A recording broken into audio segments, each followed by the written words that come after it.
அருகே நிலத்தை சமன் செய்ய வந்த ஜேசிபி வாகனம் பேட்டரியில் ஏற்பட்ட மின்கசிவு காரணமாக தீக்கிரையான சம்பவம் பரபரப்பை ஏற்படுத்தியுள்ளது. கிருஷ்ணகிரி மாவட்டம் கதவணி பகுதியைச் சேர்ந்தவர் சிவராமன். இவருக்கு சொந்தமான ஜேசிபி வாகனம் நிலத்தை சமன் செய்யும் பணிக்காக திருப்பத்தூர் மாவட்ட கொல்லகவுண்டனூர் பகுதிக்கு கொண்டுவரப்பட்டது. நிலத்தை சமன் செய்யும் பணிகள் நடைபெற்று வந்த நிலையில் திடீரென ஜேசிபி வாகனம் தீப்பற்றி எரிந்துள்ளது. அப்போது அதிலிருந்த ஓட்டுநர் சாதுரியமாக உயிர் தப்பினார். தகவல் அறிந்து வந்த தீயணைப்புத் துறையினர் தண்ணீரை பீச்சி அடித்து தீயை கட்டுக்குள் கொண்டு வந்தனர். திருநெல்வேலி மாவட்டம் வண்ணாரப்பேட்டை பகுதியில் சாலையில் மாடுகள் இருசக்கர வாகனம் மீது மோதியதில் நீதிமன்ற ஊழியர் விபத்தில் சிக்கி உயிரிழந்த சிசிடிவி காட்சிகள் வெளியாகி பரபரப்பை ஏற்படுத்தியது. இதனையடுத்து சாலையில் சுற்றித் திரியும் மாடுகளை பிடிக்க மாநகராட்சி ஊழியர்களுக்கு மாநகராட்சி ஆணையாளர் உத்தரவிட்டுள்ளார்.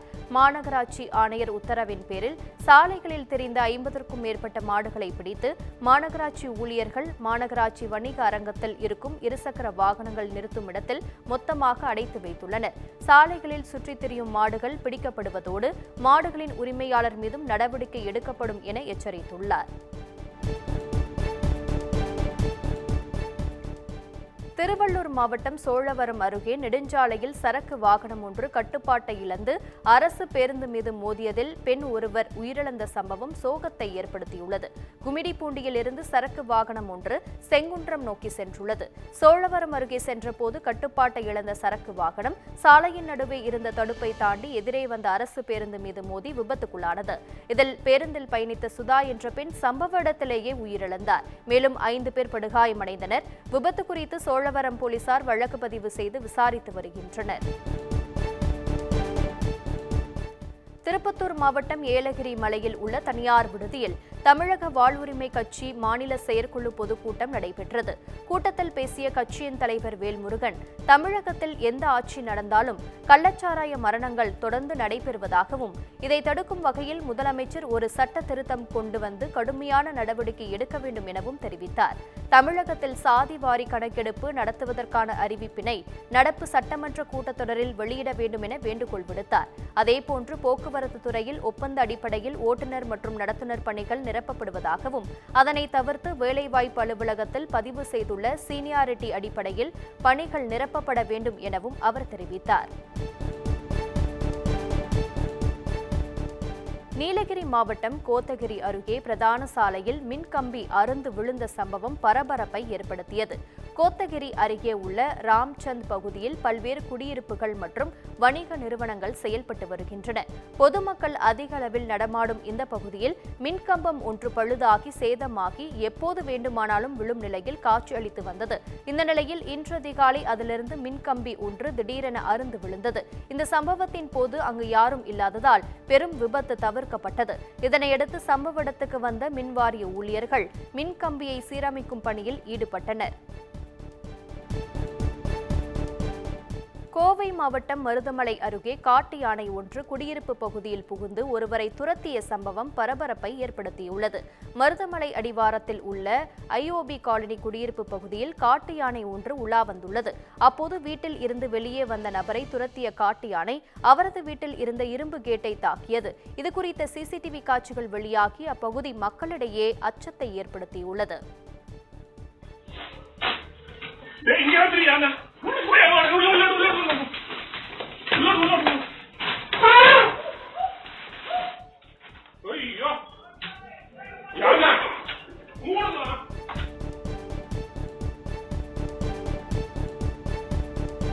திருப்பத்தூர் மாவட்டம் ஆம்பூர் அருகே ஆட்டோ மீது கார் மோதிய விபத்தில் மூதாட்டி உயிரிழந்தார். ஆம்பூரில் இருந்து விண்ணமங்கலம் நோக்கி சென்று கொண்டிருந்த ஆட்டோ மீது பெங்களூரு நோக்கி சென்று கொண்டிருந்த கார் திடீரென மோதியுள்ளது. இதில் ஆட்டோ நெடுஞ்சாலையில் கவிழ்ந்து விபத்துக்குள்ளானதில் ஆட்டோவில் பயணம் செய்த ஆட்டோ ஓட்டுநர் மற்றும் மூதாட்டி உட்பட 3 பேர் படுகாயமடைந்து மருத்துவமனையில் அனுமதிக்கப்பட்டனர். இந்த நிலையில் மருத்துவமனையில் சிகிச்சை பெற்று வந்த மூதாட்டி சிகிச்சை பலனின்றி பரிதாபமாக உயிரிழந்தார். விபத்து குறித்து வழக்கு பதிவு செய்த போலீசார் விசாரணை மேற்கொண்டு வருகின்றனர்.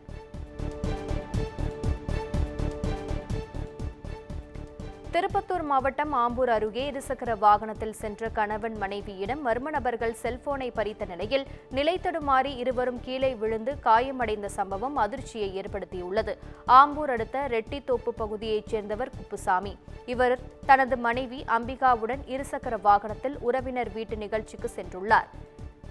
மின்னூர் அருகே தேசிய நெடுஞ்சாலையில் சென்றபோது இருசக்கர வாகனத்தில் பின்தொடர்ந்து வந்த மர்ம நபர்கள் குப்புசாமியிடம் இருந்த செல்போனை பறித்துச் சென்றனர். அப்போது நிலை தடுமாறி கீழே விழுந்த கணவன் மனைவி இருவரும் பலத்த காயமடைந்து மருத்துவமனையில் சிகிச்சை பெற்று வருகின்றனர். இந்த சம்பவம் தொடர்பாக போலீசார் வழக்கு பதிவு செய்து விசாரணை நடத்தி வருகின்றனர்.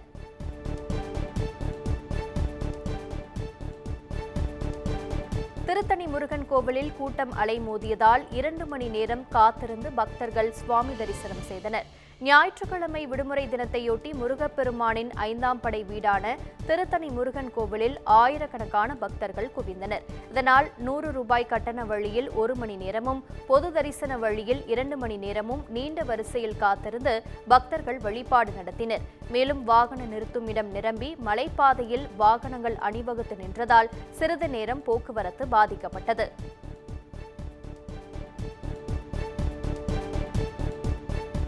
நீலகிரி மாவட்டம் குன்னூர் பகுதியில் காவல்துறை சார்பில் போதைப் பொருட்கள் மற்றும் புகையிலை தடுப்பு விழிப்புணர்வு மாரத்தான் நடைபெற்றது. குன்னூர் டிஎஸ்பி குமார் தலைமையில் நடைபெற்ற விழிப்புணர்வு மாரத்தான் போட்டியில் ஏராளமான மாணவ மாணவிகள் கலந்து கொண்டனர். குன்னூர் பேருந்து நிலையத்திலிருந்து தொடங்கிய போட்டி பெட்ஃபோர்ட் மவுண்ட் ரோடு வழியாக மீண்டும் குன்னூர் பேருந்து நிலையத்தில் நிறைவடைந்தது. மாரத்தான் போட்டியில் கலந்து கொண்டு வெற்றி பெற்ற மாணவ மாணவிகளுக்கு சான்றிதழ்கள் வழங்கப்பட்டது. தென்காசி மாவட்டத்தில் உள்ள குற்றால அருவிகளில் வார விடுமுறையை முன்னிட்டு ஏராளமான சுற்றுலா பயணிகள் உற்சாகமாக குளித்து மகிழ்ந்தனர். மேற்கு தொடர்ச்சி மலைப்பகுதிகளில் பெய்து வரும் மழை காரணமாக குற்றாலத்தில் உள்ள மெயினருவி, பழைய குற்றாலம், ஐந்தருவி, சிற்றருவி உள்ளிட்ட அனைத்து அருவிகளிலும் நீர்வரத்து அதிகரித்து காணப்படுகிறது. இந்த நிலையில் குற்றாலத்தில் சாரல் மழையுடன் இதமான சூழல் நிலவி வரும் நிலையில் மெயினருவியில் ஆர்ப்பரித்து கொட்டும் தண்ணீரில் சுற்றுலா பயணிகள் உற்சாகமாக குளியலிட்டு மகிழ்ந்தனர்.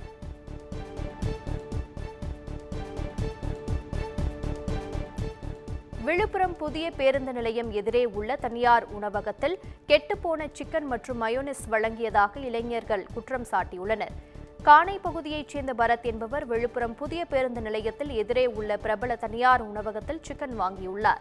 அதனை வீட்டிற்கு எடுத்து வந்து திறந்து பார்த்தபோது சிக்கன் வேகாமல் கெட்டுப்போனதாகவும் அதற்கு தரப்படும் மயோனிஸ் துர்நாற்றம் வீசியுள்ளது என்பது தெரியவந்தது. இதுகுறித்து உடனடியாக உணவகத்திற்கு சென்று கேட்டபோது உணவக உரிமையாளர் பரத்திடம் சமாதானம் பேசியுள்ளார். ஆனால் சமாதானம் ஆகாத பரத் உணவு கட்டுப்பாட்டுத்துறை அதிகாரிகளுக்கு தொலைபேசி மூலம் புகார் அளித்துள்ளார். உணவகத்தில் உணவு பாதுகாப்புத்துறை அதிகாரிகள் ஆய்வு செய்து உரிய நடவடிக்கை எடுக்க வேண்டும் எனவும் சமூக ஆர்வலர்கள் கேட்டுக் கொண்டுள்ளனர். சிவகங்கை மாவட்டம் எஸ் கோட்டை சோதனைச் சாவடியில் இருசக்கர வாகனத்தில் கஞ்சா கடத்திச் சென்ற இளைஞரை போலீசார் கைது செய்தனர். சோதனைச் சாவடியில் வழக்கம் போல சார்பு ஆய்வாளர் ஜெயராமன் தலைமையில் போலீசார் வாகன தணிக்கையில் ஈடுபட்டிருந்தனர்.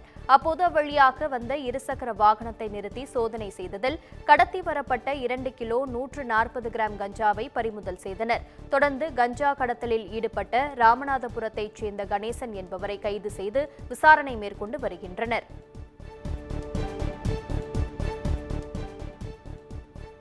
வேலூர் அருகே லாரி மீது கார் மோதிய விபத்தில் கல்லூரி மாணவி உயிரிழந்த சம்பவம் சோகத்தை ஏற்படுத்தியுள்ளது. தனியார் கல்லூரியில் படித்து வந்த மாணவிகள் 4 பேர் ஏலகிரி மலைக்கு காரில் சுற்றுலா சென்று கொண்டிருந்தனர். அப்போது வேலூர் அப்துல்லாபுரம் விமான நிலையம் அருகே சென்றபோது கட்டுப்பாட்டை இழந்த கார் சாலை நடுவே உள்ள தடுப்புச் சுவரை உடைத்துக் கொண்டு எதிரே வந்த லாரி மீது மோதியது. இதில் காரின் முன்பகுதி முற்றிலும் நொறுங்கிய நிலையில் படுகாயமடைந்த 4 பேரும் வேலூர் தனியார் மருத்துவமனைக்கு அனுப்பி வைக்கப்பட்டனர். ஆனால் அங்கு சிகிச்சை பலனின்றி அஸ்வதா என்ற மாணவி உயிரிழந்தார்.